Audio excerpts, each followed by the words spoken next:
Hello and welcome back to my channel Software Testing Studio. My name is Hamid Mahdi and today I'm going to show you how to check for broken links on a web page using Selenium Web Driver. So this is just one of many approaches that I'd like to share with you. I'm sure there are other ways of doing it, but this is a good approach that worked well on this instance. So let's look at the logic. So what we're going to try to do is first we need to navigate to a web page that contains multiple links. Then identify and click on each link on the page. Do something on the new page.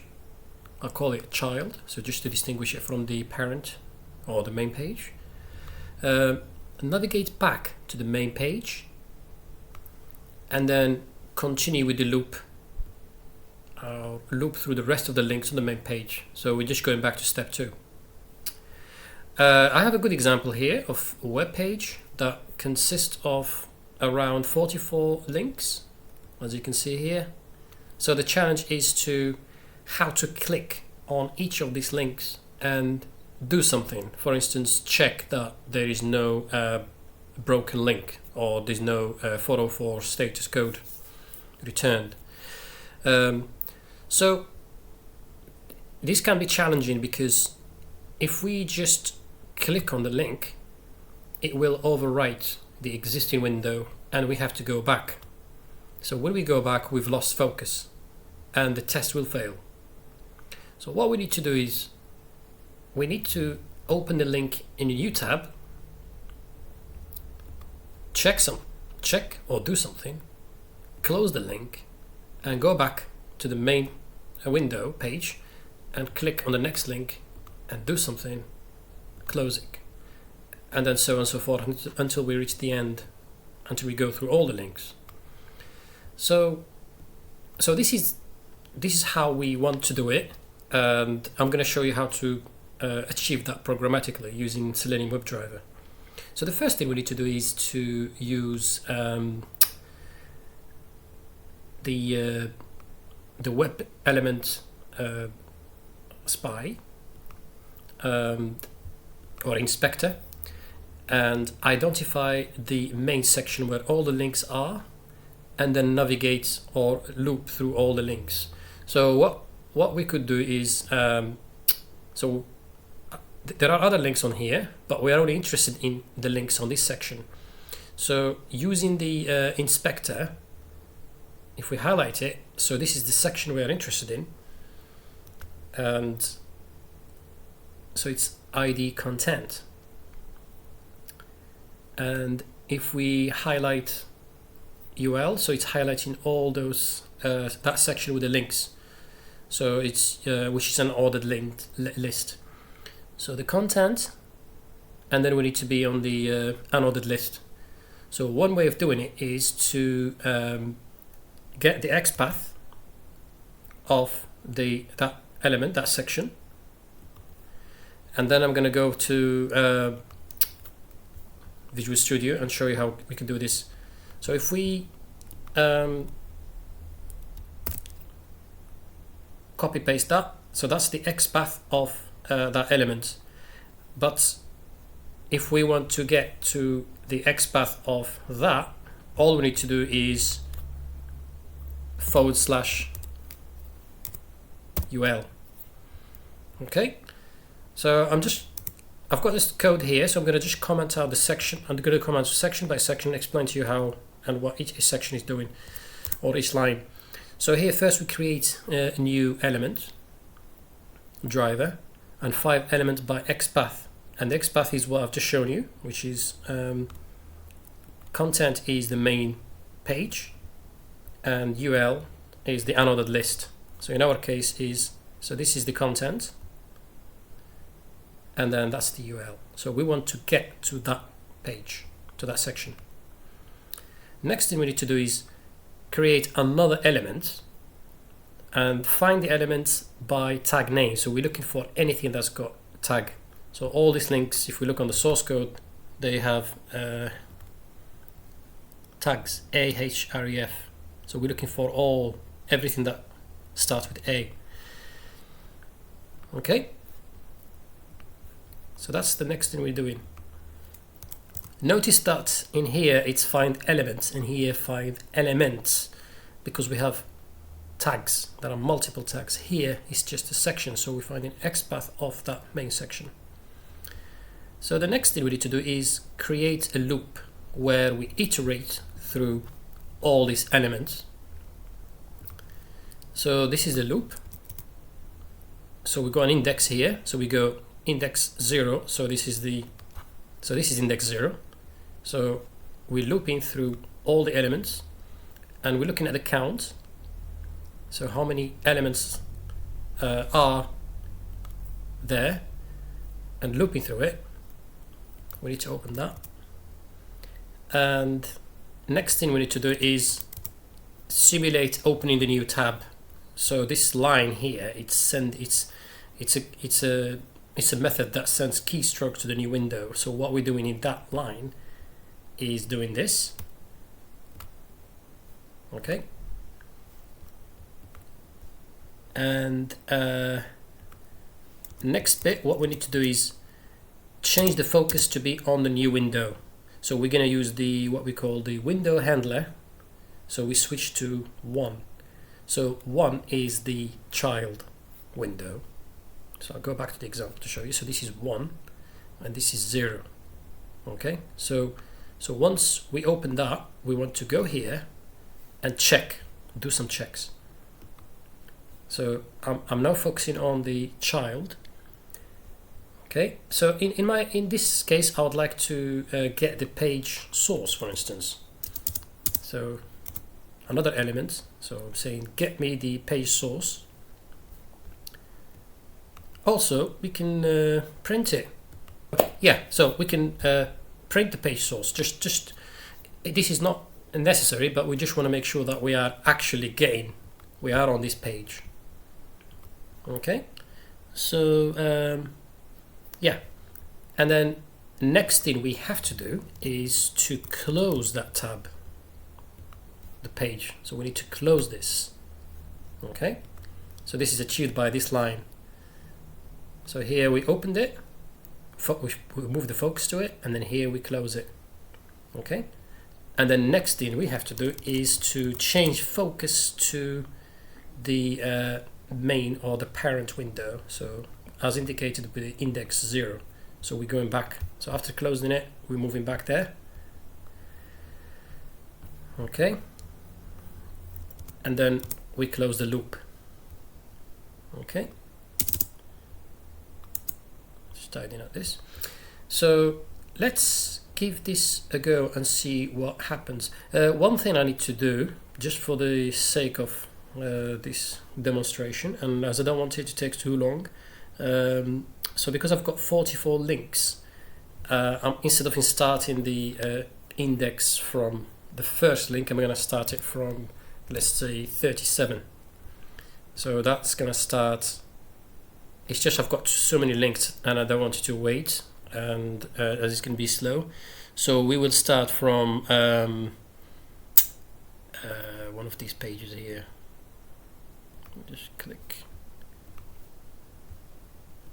Okay, so it's going to be from here, 37. So it's going to open that in new tab, check the source code, print it, go to the next one and next one until we finish. So let's give this a go. Hopefully there are no compilation errors.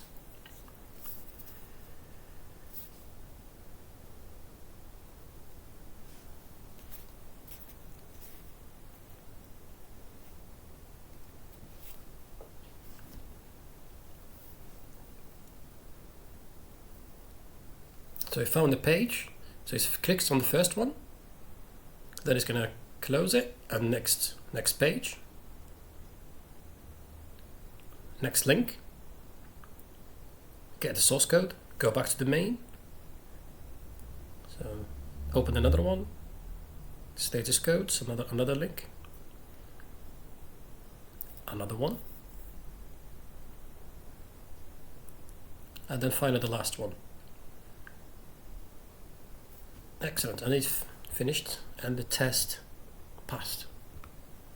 Okay, and you can see here the status says test passed. One thing I should have done is let's do the test again, because I want you to see the count number of links should be 44, and also print the just this to say that the source code is below. Okay, so let's just close that, tidy up. So let's try again.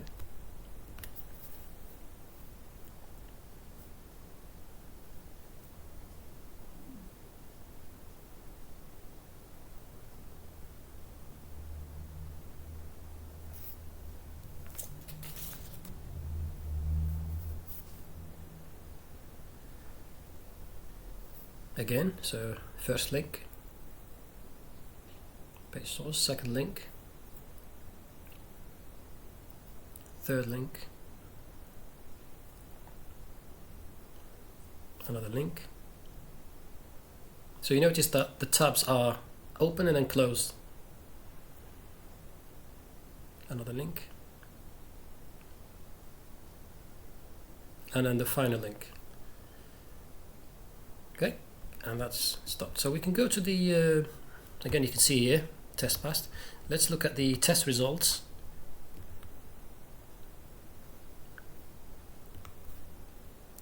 So obviously the test passed. So the first thing it prints is the statement 44 links, and this is the source code. So here all I'm doing, I'm printing all the source code of each page. This is not necessary, but it's just to make sure that it's obviously looking and doing something with that page, as you can see.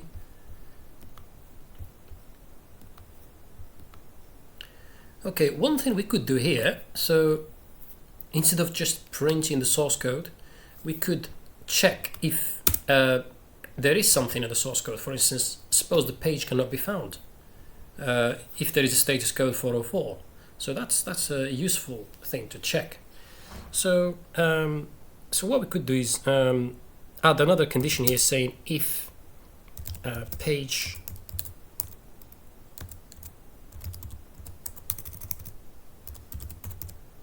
source dot contains this string, let's say 404, which is status code for page not found. This is just an example of things we could check. So it's a good indication. So if for instance the link, if you can click on the link but the link is broken or the page cannot be found, so you can check for this. And what we could do, we could say console.write line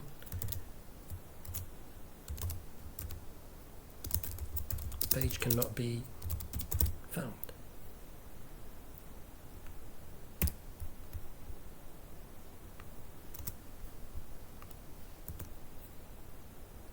I'll close that.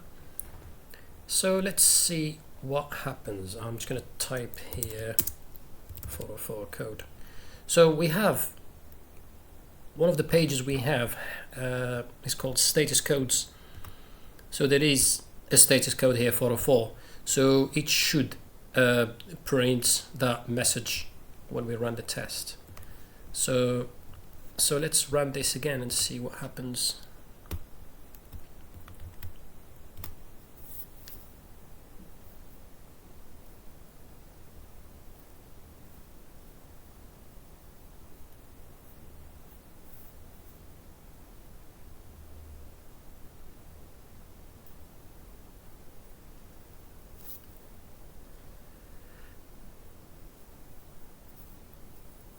So the first page, second page, third page, fourth. So this is the page with the status code, so it should print a message saying that page cannot be found. Notice that I've left the test running. I didn't want to interrupt them, so I'll come back to that in a minute shortly. And Yeah, so that's the last one. So if we look on, let's look for this code here.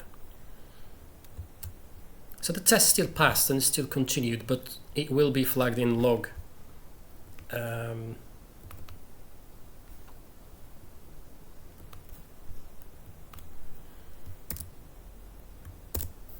Yeah, so he found it there.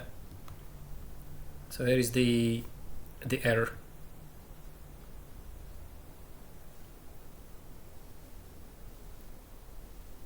Okay, so it printed the source code and it printed that error there. And the page is here, look, all the source, so it's captured it. So what we could do here is we want to abort the test if there is a page not found somewhere. So we don't want to carry on. So what we could do here, we could use the assert command, assert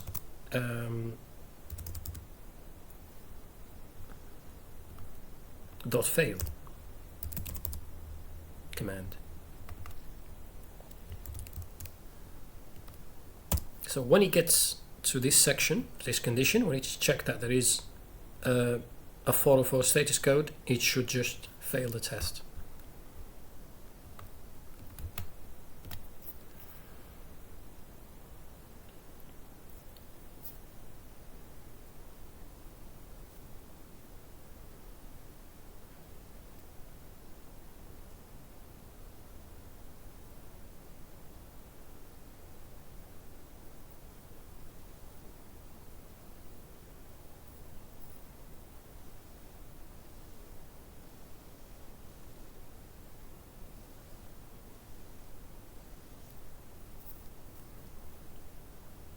So data table, that's another link, and this is the status code, so it should fail here at this stage. Yes, indeed it did.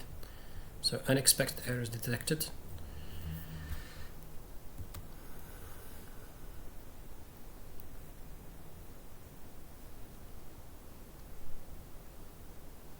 So the test is marked as a failure. Okay.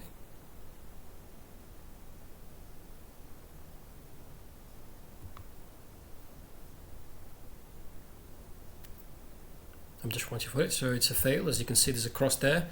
And if we go to the log, so it's failed.